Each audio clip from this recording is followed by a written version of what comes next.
महाराष्ट्रात मुख्यमंत्री? नाही, त्यांचं स्वप्न त्यांनी स्वतः पूर्ण केलं होतं. महाराष्ट्रात त्यांनी मुख्यमंत्री त्यावेळेला 2 मुख्यमंत्री त्यांनी दिले महाराष्ट्राला. शिवसेना प्रमुख बाळासाहेब ठाकरे हे एकदाच निर्माण होतात शतकातून, बरं का. नेते खूप निर्माण होतात, लोकनेते होतात, पण बाळासाहेब ठाकरे एकच. बाळासाहेब ठाकरे यांनी महाराष्ट्राच्या आणि देशाच्या राजकारणाला एक वेगळी दिशा दिली. आज जे काँग्रेसचं हे त्यांचं एक तेव्हा स्वप्न होतं की काँग्रेसला आम्ही या राज्यातून खतम करू. ती एक मुवमेंट होती, चळवळ होती. तर त्याचं नेतृत्व बाळासाहेब ठाकरेंनी केलं. ठीक आहे, अनेक राजकीय पक्ष होते लढणारे विरोधी पक्षात, पण हिंदुत्वाची जी लाट निर्माण केली हिंदुत्वाची, त्याचं श्रेय हे बाळासाहेब ठाकरे यांनाच द्यावं लागेल. तेव्हा अटल बिहारी वाजपेयी, अडवाणी हे मोठे नेते त्यांच्याबरोबर होते, जॉर्ज फर्नांडिस होते. आणि बाळासाहेब ठाकरे यांचं स्मरण हे महाराष्ट्राला कायम ठेवावंच लागेल. कारण मराठी माणसाला गर्वानं त्यांनी बोलायला शिकवलं, मी मराठी आहे.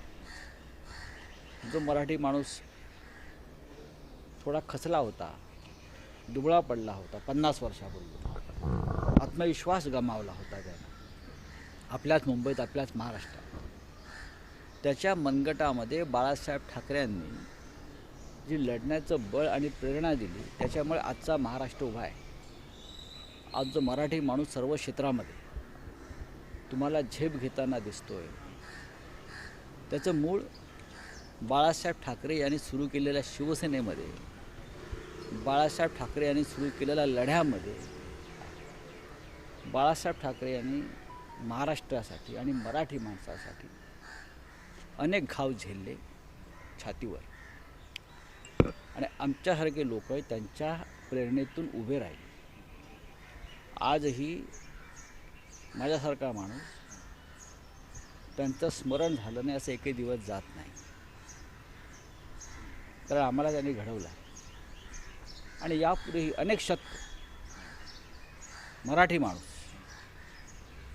त्यांचं स्मरण करत राहील. कारण बाळासाहेब ठाकरे होते म्हणून आज आम्ही आहोत. सर, एक गोष्ट काँग्रेसला संपवण्यासाठी बाळासाहेब ठाकरे सगळ्यात आधी होते, त्या लीडर सुरुवात त्यांनी केली. तो काळ वेगळा होता, तुम्ही त्याच्याशी आजचं हे करू नका. तो काळ वेगळा होता. तेव्हा ती एक चळवळ वेगळी होती. महाराष्ट्रातून त्यांनी सांगितलं होतं की मी या महाराष्ट्रामध्ये शिवसेनेचा मुख्यमंत्री करून दाखवेन. आणि त्यासाठी अर्थात सत्तेवर काँग्रेस होती राजकारणामध्ये, आणि त्यांनी ते करून दाखवलं. त्यांनी मनोहर जोशी, त्यानंतर नारायण राणे हे दोन्ही मुख्यमंत्री शिवसेनेचे होते. आणि ते फक्त बाळासाहेब ठाकरे यांच्यामुळेच होऊ शकले. किंबहुना महाराष्ट्रामध्ये आज जो भारतीय जनता पक्ष आहे आजचा, त्याचंसुद्धा श्रेय, ती ताकद जी आहे भारतीय जनता पक्ष, त्याचंसुद्धा श्रेय हे बाळासाहेब ठाकरे यांनाच द्यायला पाहिजे. जर शिवसेनेनं युती केली नसती तर ग्रामीण भागामध्ये भारतीय जनता पक्ष आज जो दिसतो वाढलेला, तो दिसला नसता. हे सत्य भाजपचे सहकारी पण स्वीकारते. राहुल सर, एक कुठेतरी प्रश्न, बनाने वाले की बात नहीं कही. महाराष्ट्र में भारतीय जनता पार्टी को गांव-गांव में पहुंचाने वाले बाला साहब ठाकरे हैं. क्योंकि महाराष्ट्र में उस वक्त बीजेपी नहीं थी, शिवसेना ही थी. तो बाला साहब ठाकरे ने उनके साथ जो अलायंस किया, युति बोलते हैं हम उनको, उसकी वजह से महाराष्ट्र के गांव-गांव में शिवसेना के साथ भारतीय जनता पार्टी का भी प्रचार और प्रसार हुआ. और हमारे लिए उस वक्त गर्व की बात थी कि हम सब लोग गर्व से कहो हम हिंदू हैं, इस नारे से एक साथ आए थे.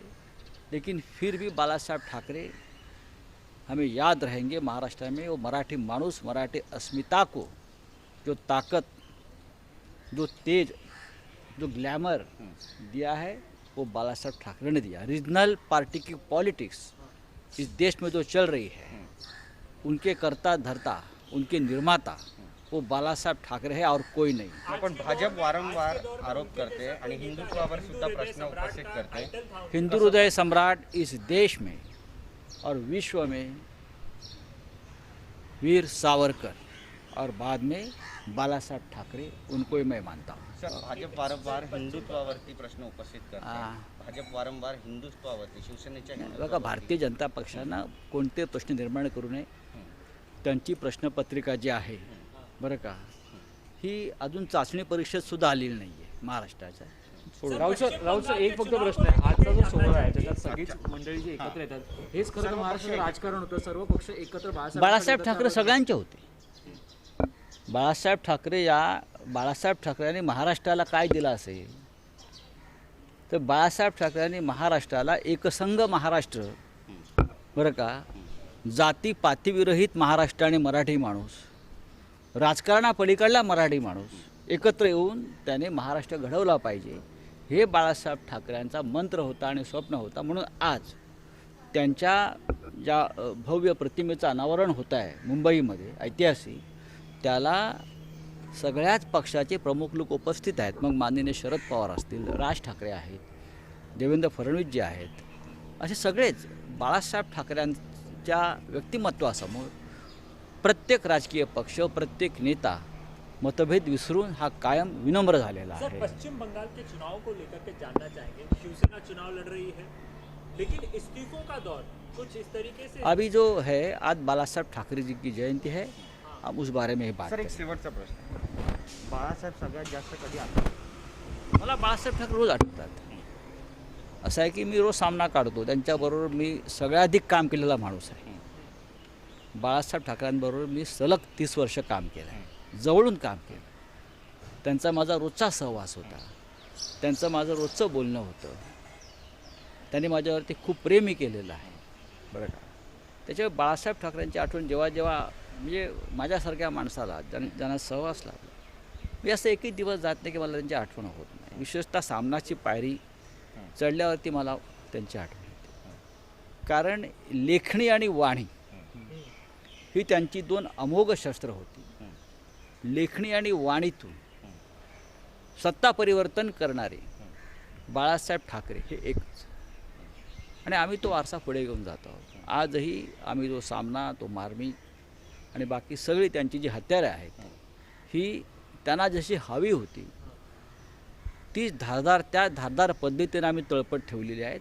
आमच्यासाठी हीच त्यांना सगळ्यात मोठी श्रद्धांजली आणि मानवंदन आहे. बीजेपी कह रही है कि आप लोग अपना हिंदुत्व भूल गए हैं, बाला साहब ठाकरे को भूल गए हैं, इस तरीके की आरोप बीजेपी करते रहती है. ठीक है, भारतीय जनता पार्टी को जो आरोप करना है कर लीजिए. हम तो ये नहीं कहेंगे कि आप अटल बिहारी वाजपेयी जी को भूल गए हैं. कोई किसी को भूलता नहीं, हर एक का योगदान होता है. जैसे अटल जी का भी योगदान है, अडवाणी साहब का योगदान है. अगर हमने कहा कि आप अडवाणी साहब को भूल गए, वो तो जिंदा है ना, जीवित है. बाला साहब ठाकरे को कोई भूल नहीं सकता. उनकी विचारधारा तो प्रखर हिंदुत्व की थी, लेकिन वो हिंदुत्व उनका खोमिनी टाइप हिंदुत्व नहीं था. बहुत ही प्रोग्रेसिव हिंदुत्व के वो करता धरता रहे हैं. राम मंदिर की लड़ाई बाला साहब ठाकरे के नेतृत्व में हमने भी लड़ी है, सबने लड़ी है. लेकिन बाला साहब ठाकरे बाबरी पतन के बाद भाग नहीं गए, वो जिम्मा अपने पर लिया है. ऐसे बाला साहब ठाकरे कि अगर बीजेपी उनको याद करती है तो अच्छी बात है. याद करते रहो बाला साहब को. Thank you sir.